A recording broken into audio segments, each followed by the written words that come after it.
ಈ ಕುರಿತ ಹೆಚ್ಚಿನ ಮಾಹಿತಿ ಪಡೆಯೋಣ ವಾಹಿನಿಯ ಪ್ರಧಾನ ಸಂಪಾದಕರಾದ ಹೊನ್ನಾಳಿ ಚಂದ್ರಶೇಖರ್ ಅವರಿಂದ. ಹೊನ್ನಾಳಿ ಚಂದ್ರಶೇಖರ್ ಅವರೇ, ಸಿಗಂದೂರು ಸೇತುವೆಯ ಮೇಲೆ ಲೋಡ್ ಪರೀಕ್ಷೆ ಯಶಸ್ವಿಯಾಗಿದೆ. ಈ ಕುರಿತ ಹೆಚ್ಚಿನ ಮಾಹಿತಿ ಏನಿದೆ? ಬೇಗ ಸಿಗಂದೂರು ಸೇತುವೆ ಇನ್ನೇನು ಕೆಲವೇ ದಿನಗಳಲ್ಲಿ ಲೋಕಾರ್ಪಣೆ ಆಗುತ್ತೆ ಅನ್ನೋದಕ್ಕೆ ಏನು ಈ ಲೋಡ್ ಪರೀಕ್ಷೆ ಆಗಿದೆ, ಇದೊಂದು ವಿದ್ಯಮಾನ ಅಂತಾನೆ ಹೇಳ್ಬೋದು. ಯಾಕೆಂದ್ರೆ ಯಾವುದೇ ಸೇತುವೆ ಕಾಮಗಾರಿ ಪೂರ್ಣ ಆದ ನಂತರ ಅಲ್ಲಿ ಲೋಡ್ ಪರೀಕ್ಷೆಯನ್ನ ಮಾಡ್ಲಾಗತ್ತೆ. ಅಂದ್ರೆ ಎಷ್ಟು ಈಗೇನು ಕೆಪಾಸಿಟಿ ಇತ್ತು ಆ ಸೇತುವೆದು, ಆ ಸಾಮರ್ಥ್ಯ ಅದಕ್ಕೆ ಇದೆಯಾ ಅನ್ನೋದನ್ನ ಮತ್ತು ಸಾರ್ವಜನಿಕರಿಗೆ ಮುಕ್ತಗೊಳಿಸೋದಕ್ಕಿಂತ ಮುಂಚೆ ಅಲ್ಲಿ ಲೋಡ್ ಪರೀಕ್ಷೆಯನ್ನ ಮಾಡ್ಲಾಗತ್ತೆ. ಅದೇ ರೀತಿ ಸಿಗಂದೂರಿನ ಸೇತುವೆ ಏನಿದೆ, ಇದು ದೇಶದಲ್ಲೇ 2ನೇ ಅತ್ಯಂತ ಉದ್ದದ ಸೇತುವೆ, ಹ್ಯಾಂಗಿಂಗ್ ಬ್ರಿಡ್ಜ್. ಹಾಗಾಗಿ ಈಗ ಅಲ್ಲಿ ಲೋಡ್ ಲಾರಿಗಳನ್ನ ಆ ಸೇತುವೆ ಮೇಲೆ ನಿಲ್ಲಿಸಿ ಮತ್ತೆ ಅದು ಚಲಿಸಿ ಅದರ ಸಾಮರ್ಥ್ಯವನ್ನ ಪರೀಕ್ಷೆ ಮಾಡ್ತಾರೆ. ಅಂತಹ ಒಂದು ಪರೀಕ್ಷೆ ಈಗ ಯಶಸ್ವಿಯಾಗಿ ನಡೆದಿದೆ. ಅದನ್ನ ಸಂಸದ ಬಿ ವೈ ರಾಘವೇಂದ್ರ ಅವರು ತಮ್ಮ ಸಾಮಾಜಿಕ ಜಾಲತಾಣದ ಮೂಲಕ ಅದನ್ನ ಹಂಚಿಕೊಂಡಿದ್ದಾರೆ. ಅಂದ್ರೆ ಈಗ ಲೋಡ್ ಪರೀಕ್ಷೆ ಆಗಿರೋದ್ರಿಂದ ಇನ್ನು ಅಂತಿಮ ಹಂತದ ಕೆಲವು ಕೆಲಸಗಳು ಮಾತ್ರ ಬಾಕಿ ಇದೆ. ಆ ದೃಶ್ಯದಲ್ಲೇ ನೋಡ್ಬೋದು, ಈಗ ಲೋಡ್ ಪರೀಕ್ಷೆ ಆಗಿದೆ, ಸೇತುವೆ ಕಂಪ್ಲೀಟ್ ಆಗಿದೆ.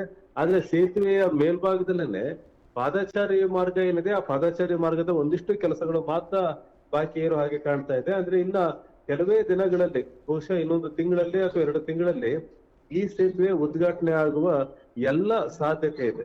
ಮತ್ತು ಈ ಸೇತುವೆ ಉದ್ಘಾಟನೆಗೆ ಪ್ರಧಾನಿ ನರೇಂದ್ರ ಮೋದಿ ಅವರನ್ನೇ ಆಹ್ವಾನಿಸ್ಬೇಕು ಅಂತೇಳಿ ಸಂಸದ ಬಿ ವೈ ರಾಘವೇಂದ್ರ ಪ್ರಯತ್ನವನ್ನ ಮಾಡ್ತಾ ಇದ್ದಾರೆ.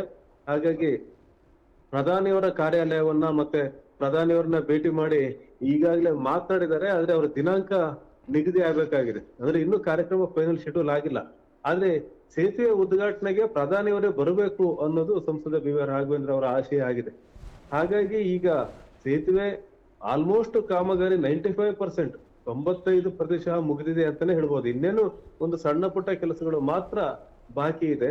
ಮತ್ತೆ ಈಗ ಅದನ್ನ ಸಾರ್ವಜನಿಕ ಮುಕ್ತಗೊಳಿಸಬಹುದು, ಓಡಾಡ್ಲಿಕ್ಕೆ. ಈಗ ಲೋಡ್ ಪರೀಕ್ಷೆ ಆಗಿದೆ, ಈಗ ಸಾರ್ವಜನಿಕರಿಗೆ ಅದನ್ನ ಮುಕ್ತ ಮಾಡಬಹುದು. ಆದ್ರೆ ಉದ್ಘಾಟನೆ ಅಂತ ಒಂದು ಕಾರ್ಯಕ್ರಮ ಆಗ್ಲಿ ಅಂತ ಕಾಯ್ತಾ ಇರೋ ಹಾಗೆ ಕಾಣುತ್ತೆ. ಬಹಳ ದಿನಗಳ ಆಸೆ.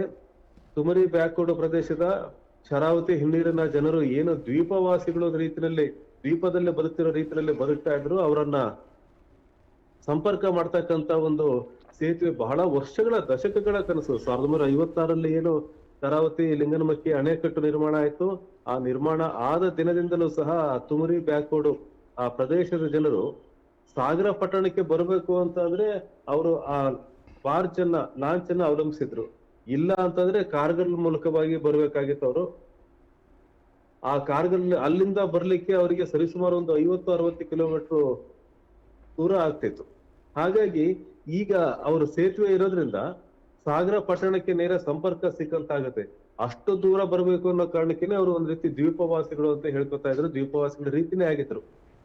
ಏನಾದ್ರೂ ಅಲ್ಲಿ ಆರೋಗ್ಯ ಸಮಸ್ಯೆ ಇತ್ತು ಅಂತಂದ್ರೆ ರಾತ್ರೋರಾತ್ರಿ ಆ ಲಾಂಚ್ ಅನ್ನ ಮತ್ತೆ ಹೊರಡಿಸ್ಬೇಕಾಗಿತ್ತು, ಮತ್ತೆ ಬರ್ಬೇಕಾಗಿತ್ತು, ಸಾಗರ ಕರ್ಕೊಂಡು ಹೋಗ್ಬೇಕಾಗಿತ್ತು. ಹಾಗಾಗಿ ಬಹಳ ವರ್ಷಗಳ ಕಾಲ ಆ ದ್ವೀಪವಾಸಿಗಳು ಏನು ತುಮರಿ ಕರೂರು ಬ್ಯಾಕ್ವರ್ಡ್ ಆ ಹೋಬಳಿಯ ಜನ ಏನಿದ್ದಾರೆ, ಅವ್ರು ಇಷ್ಟು ವರ್ಷಗಳ ಕಾಲ ಅನುಭವಿಸಿದ್ದಾರೆ. ಈಗ ಸೇತುವೆ ನಿರ್ಮಾಣ ಆಗಿದೆ. ಭಾರತದ 2ನೇ ಅತಿ ಉದ್ದದ ಒಂದು ಹ್ಯಾಂಗಿಂಗ್ ಬ್ರಿಡ್ಜ್ ಇದು. ಈಗ ಲೋಡ್ ಪರೀಕ್ಷೆಯೂ ಆಗಿರೋದ್ರಿಂದ ಇನ್ನೇನು ಕೆಲವೇ ದಿನಗಳಲ್ಲಿ ಅಥವಾ ಒಂದೆರಡು ತಿಂಗಳಲ್ಲಿ ಇದು ಸಾರ್ವಜನಿಕರ ಸಂಚಾರಕ್ಕೆ ಮುಕ್ತ ಆಗತ್ತೆ ಅಂತ ಭಾವಿಸಬಹುದಾಗಿದೆ. ಮೇಘ, ನಿಮ್ಮೆಲ್ಲ ಮಾಹಿತಿಗಾಗಿ ಧನ್ಯವಾದಗಳು.